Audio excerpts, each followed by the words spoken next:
I wanted to make a video like this for a long time, but was hesitant because I wasn't sure how to tackle the topic and do it justice. I also wasn't sure if I wanted to deal with the potential backlash by passionate gamers with strong opinions.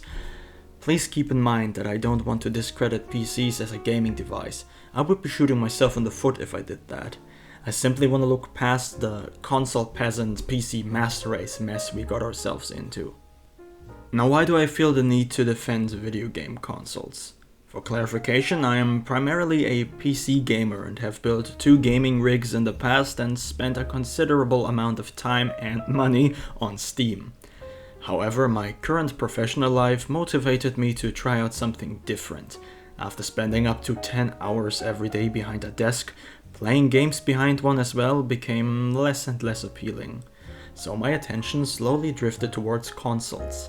In the last few months, I played a lot of games on the Switch Lite, taking full advantage of its mobility by playing a little bit on lunch break, in bed, or on the go.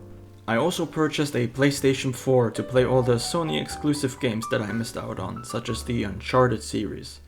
Playing on consoles after years of consistent PC gaming was very insightful for me, and I feel like PC gamers don't really give them enough credit. I can definitely see now why many people prefer a console over a PC, and would like to take some time in this video to highlight some of the reasons why I think consoles are a great, valid way to experience video games. The first reason is something very subtle that I didn't even think about until I had it in front of me. Having a separate device just for gaming was a very pleasant experience.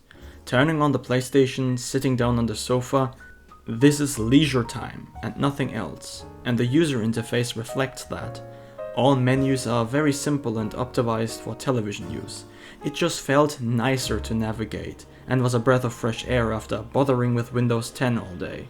To be fair, Steam offers something similar with the big picture mode, but it lacks a lot of features and isn't as fleshed out in comparison. This brings me to another topic: game launchers. There are way too many of these. Steam, Origin, Epic Games, Uplay. Every time I start a game on PC, regardless of where I bought it, a bunch of programs pop up because every single publisher wants to push their own little service onto you. On consoles, you usually go straight to a game. That's pretty great if you ask me. You will also spend a lot less time updating drivers or tweaking graphic settings, though a little bit of customization would be nice.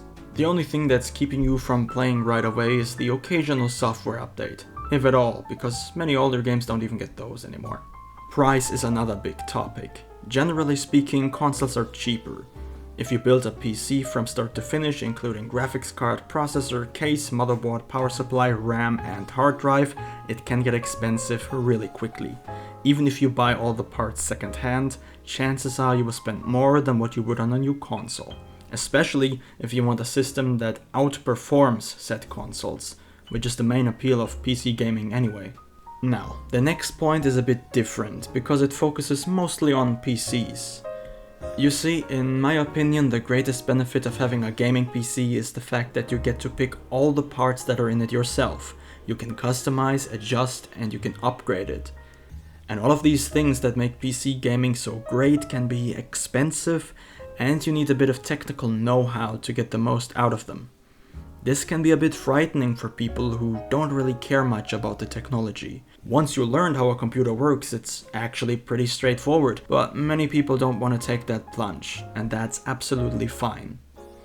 Pre-built computers exist for exactly these reasons, but I can't recommend those to anyone, given how they are often than not totally overpriced, and the manufacturers don't give out detailed descriptions on which parts they actually used.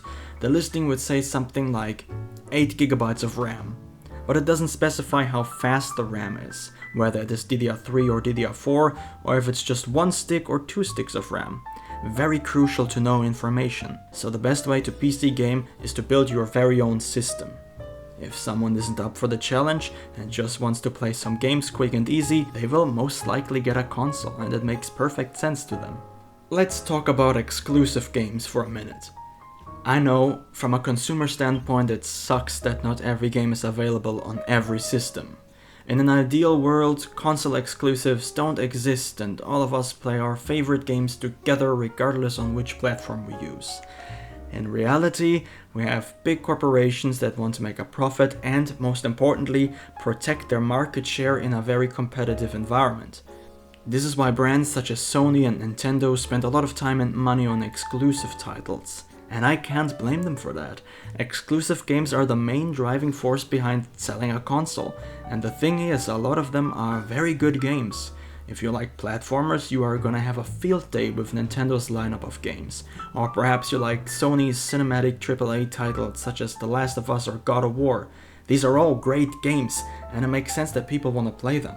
Another thing that I noticed is that console gamers still use physical games.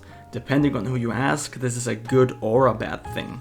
But the way I see it, having the option between a digital and a physical copy is great.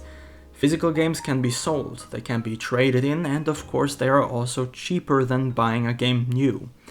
If that's not for you, you can get games digitally on console just as easy.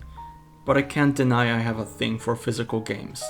They bring me back to a time when I first started playing games, and that was on PC. Remember these? Good times. Didn't have to use Origin for this one either.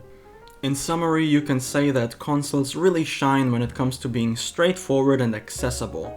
Their affordability and impressive lineup of games featuring both exclusives and cross-platform titles make them a great choice for casual gaming.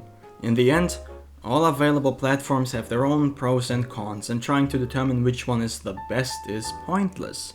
As long as you're having fun, any system can be your very own best. Thank you very much for watching, and have a wonderful day.